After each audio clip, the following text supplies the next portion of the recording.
আসসালামু আলাইকুম। চকলেট প্রেমীদের জন্য আজকে নিয়ে এলাম মজাদার চকলেট কেক। ভীষণ তুলতুলে ময়েস্ট এই চকলেট কেকটা একবার বানালে বারবার বানিয়ে খেতে ইচ্ছে করবে। তাহলে চলুন দেখে নেওয়া যাক কীভাবে এই মজাদার চকলেট ময়েস্ট কেক তৈরি করতে হয়।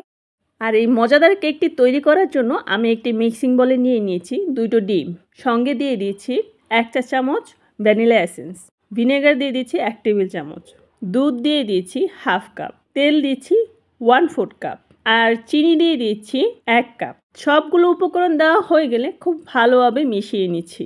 মেশানো হয়ে গেলে এবার আমি শুকনো উপকরণগুলো মিশিয়ে নিব।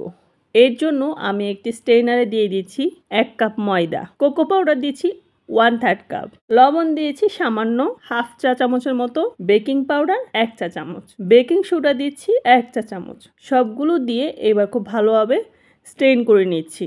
আমার স্ট্রেন করা হয়ে গিয়েছে। এখন আমি সবগুলোকে খুব ভালোভাবে মিশিয়ে নিচ্ছি। সময় নিয়ে খুব ভালোভাবে মিশিয়ে নিতে হবে। যখন মেশানো হয়ে যাবে আমি এখানে 8 ইঞ্চি সাইজের একটা রাউন্ড শেপের মোল্ড নিয়েছি। এটার মধ্যে আমি একটা বেকিং পেপারটা কাট করে নিয়েছি, অয়েল ব্রাশ করে এখন এই পেপারটা দিয়ে দিয়েছি। এটার মধ্যে আমি কেকটা বেক করব। সো এখন আমি এই বাটির মধ্যে কেকের যে ব্যাটারটা সেটা ঢেলে দিচ্ছি। সম্পূর্ণ ব্যাটার ঢালা হয়ে গেলে এখন আমি বাটিটাকে একটু ট্যাপ করে নিচ্ছি। এইভাবে ট্যাপ করে নিচ্ছি। আজকের এই কেকটা আমি চুলায় বেক করবো, আর তার জন্য আমি আগে থেকে একটি হাঁড়ি বসিয়ে রেখেছিলাম চুলায় 10 মিনিটের জন্য। হাঁড়িটা যখন প্রিহিট হয়ে যাবে এখন আমি কেকের মোল্ডটা দিয়ে দিব। কেকের মোল্ডটা বসিয়ে দিয়েছি, ওপরে একটি ঢাকনা দিয়ে দিচ্ছি, সিলভারের ঢাকনা দিয়ে এখন আমি এরকম একটি মোটা টাওয়াল দিয়ে চারপাশ ঢেকে দিয়েছি। তাহলে কেকের কালারটাও সুন্দর আসবে আর চারপাশে বাতাসটাও বের হবে না। এখন আমরা কেকটা বেক হতে দেব 40 থেকে 45 মিনিট, আর অবশ্যই চুলার ফ্লেমটা লো রাখতে হবে। ফিরে আসছি 40 থেকে 45 মিনিট পর। কেকটা যেহেতু বেক হতে দিয়েছি, এই সময়ের মধ্যে আমি একটা চকলেট গানাশ তৈরি করে নিয়েছি। আর তার জন্য আমি একটি হাঁড়িতে দিয়ে দিয়েছি 1 কাপ দুধ, চিনি দিয়ে দিচ্ছি 1/2 কাপ, কোকো পাউডার দিচ্ছি 1/2 কাপ, লবণ দিয়ে দিচ্ছি সামান্য, আর কর্নফ্লাওয়ার দিচ্ছি 2 টেবিল চামচ, ভ্যানিলা এসেন্স দিচ্ছি 1/2 টিস্পুন দিয়ে খুব ভালোভাবে মিশিয়ে নিচ্ছি। যখন খুব ভালোভাবে মেশানো হয়ে যাবে চুলায় বসিয়ে মিডিয়াম হিটে অনবরত নেড়ে চেড়ে যখন ঘন হয়ে আসবে এরকম, তখন আমরা নামিয়ে নিব।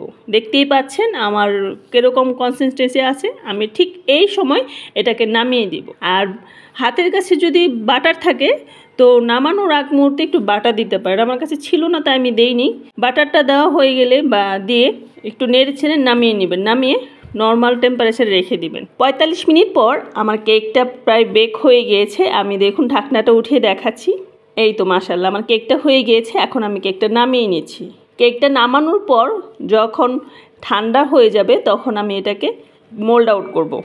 এখন আমি এই যে বাটার পেপারটা দিয়েছিলাম সেটা উঠিয়ে নিচ্ছি। নিয়ে এখন কি করব, এখন হচ্ছে যে কেকের মাঝখানে আমি একটা লেয়ার দেব। সো এই জন্য আমি একটি কেকটা লেয়ার করে নিচ্ছি। আমি যদিও প্রফেশনাল না কেক বানানোতে, তারপরেও চেষ্টা করি, যেমন যেহেতু বেবি আছে তার জন্য ওইভাবে আমি কেক মেক করি। সো ভুল ত্রুটি হলে ক্ষমা দৃষ্টিতে দেখবে। তো আমি এভাবে কেটে নিচ্ছি, স্লাইস করে নিয়ে এখন আমি এর মাঝখানে যে চকলেট গানাশটা তৈরি করেছিলাম সেটা একটা লেয়ার দিয়ে দিচ্ছি। দেওয়া হয়ে গেলে যে আমি স্লাইসটা রেখেছিলাম কেকের, ওই বাকি স্লাইসটা উপরে দিয়ে দিয়েছি। দিয়ে এখন চারপাশটা এইভাবে আমি গানাশটা দিয়ে দিচ্ছি, উপরেও গানাশটা দিয়ে দিচ্ছি। দিয়ে যখন গানাশটা কেকের চারপাশ এবং উপর মিলিয়ে সুন্দর করে সেট করা হয়ে যাবে তখন এটাকে ফ্রিজে রেখে দেব কিছুক্ষণের জন্য। ফ্রিজ থেকে বের করে দেখুন দেখাচ্ছি।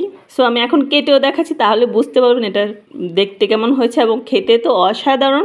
কেকটা কিন্তু ভীষণ তুলতুলে হয়, ময়েস্ট যাকে বলে ময়েস্টি। এই তো কেটেছি, দেখতেই পাচ্ছেন কেমন লাগছে দেখতে। তো কেমন লাগলো আমার আজকের এই রেসিপি?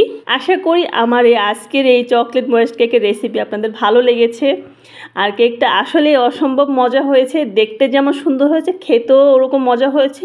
আপনারা অবশ্যই ট্রাই করবেন। আর বরাবরের মতো যদি ভালো লাগে লাইক কমেন্ট শেয়ার করতে ভুলবেন না। আজকের মতো এখানে বিদায় নিচ্ছি, দেখা হবে নেক্সট কোনো ভিডিও নিয়ে। সেই পর্যন্ত সবাই ভালো থাকবেন। আল্লাহ হাফেজ।